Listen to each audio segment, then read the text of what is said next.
What's going on, everybody? 404 here, bringing you a StarCraft 2 commentary today. It's actually a series of games between our random player spawning as the purple Protoss up here on the north end of Xel'Naga Caverns, LiquidTLO, and down here on the south end spawning as the red Protoss.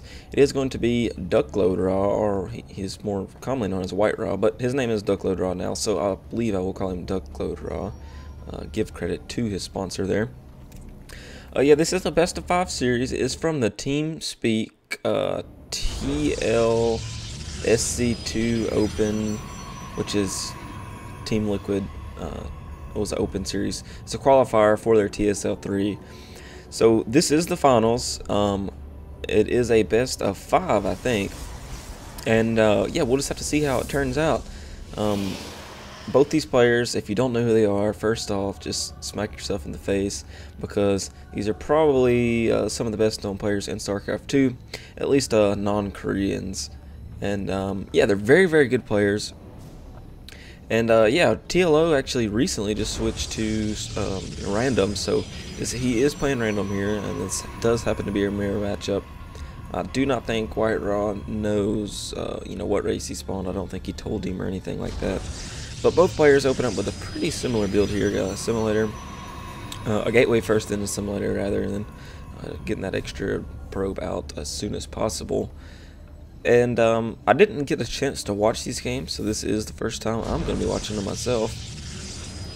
I do know there was some really good players in the bracket that got beat out. Let me see if I can pull that up. Straylock, whiteRa beat Straylock. TLO beat Ciara, something like that. Never heard of that one before. And also to get to through the semifinals into the finals, whiteRa beat Beastie QT, and TLO beat All About You. So some players I've heard about before. Of course, this is an open. It is an open tournament, so anybody can join these. So it's not like it's always the most notable players, but good players nonetheless. And I would probably cast the other games, but it just takes so long for me to render and upload the games that I figured I'd just go ahead and cast this series instead, while I try to work on getting these rendering problems solved. So both players getting a cybernetic score. It looks like TLO's cybernetic score was way faster. Already has, or not way faster, I guess, but already has warp gate on the way. And there was a gas still up here by whiteRa, so TLO's frantically slashing away at that simulator. They're going to get it out of the base so we can get a second gas. Obviously wants to tech up, or maybe just to get it out of there so there's no sight vision given in there. But the Stalker has come out for duckloadRa. I'm going to try to maybe go out here, kill some scouting drones, probes rather. Always a viable option if you play Protoss. It's really hard to lose this first Stalker unless there's some early speedlings out. But yeah, you can definitely just go around with this sucker, scout around. Make sure you're getting that second one at the same time, though, as yeah, he's definitely doing here. And it looks like duckloadRa is going to go ahead and throw Twilight Cancel down, while we do see TLO up here throwing down a Stargate. So here's where the builds finally differentiate. That's why he needed that second gas. Income tab shows LiquidTLO just a little bit ahead. Maybe whiteRa cutting some probes somewhere. Of course, whiteRa is a very, very refined Protoss player. He pretty much knows, you know, all of his build orders and stuff like that. But it does look like whiteRa is going to be in a little bit of trouble, or duckloadRa rather. As soon as I say that, there are 2 stalkers out for whiteRa, but however, there is only 1 stalker out for TLO. But some nice micro there. It does kill the 1 stalker. There are now 3 stalkers out. Well, 2 stalkers now out for whiteRa, and only 2 zealots out now for LiquidTLO. And I do believe whiteRa will be able to clean this up fairly fast. Looks like he is researching Blink. Going to be getting out a bunch of stalkers here. Probes are going down, and TLO actually already ahead, and now he's just getting further ahead. 19 over 28 probes now, and more probes even dying there. So yeah, it looks like it's going to be 18, and then 1 more does get trained. So it looks like duckloadRa is going to push out now with his looks like 6 stalkers. Yeah, 6 stalkers and a probe there to throw down a proxy pylon. Going to have some blink on the way, which will be very, very hard to deal with against this unit composition. LiquidTLO looks like he might be in a little bit of trouble here. Phoenixes are not going to be the best unit. Of course, they will be able to Graviton Beam some of those units. White Raw needs to pull that one back because it does get Graviton Beamed up in the air indeed. Loses that one Stalker. TLO has enough energy for one more Graviton Beam. Picks up another Stalker, and that Stalker quickly falls too. Though it does look like LiquidTLO did lose a Zealot, and looks like not that many Stalkers here for a White Raw.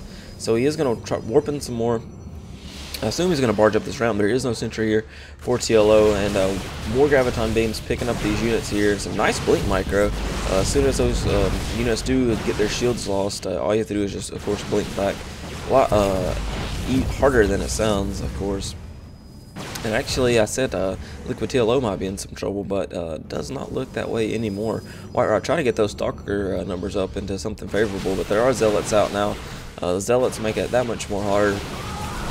2 micro against, and of course these Phoenixes here, still getting that energy to get the Graviton Beam out. And it looks like TLO went for a Twilight Council of himself. Nothing coming out of that yet. Of course, he probably can't afford it since there is all this early pressure, but it does look like maybe White Raw might back out of this situation here.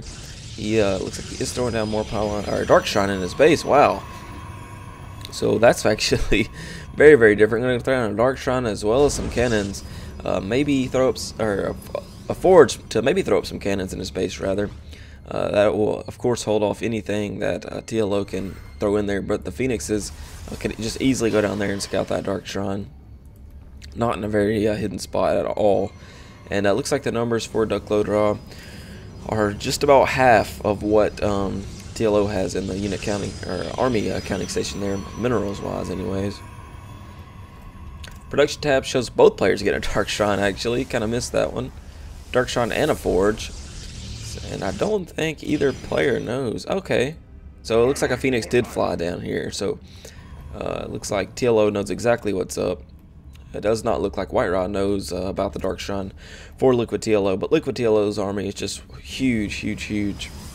And I'm surprised we didn't see a Robo facility. There's a Robo facility for TLO.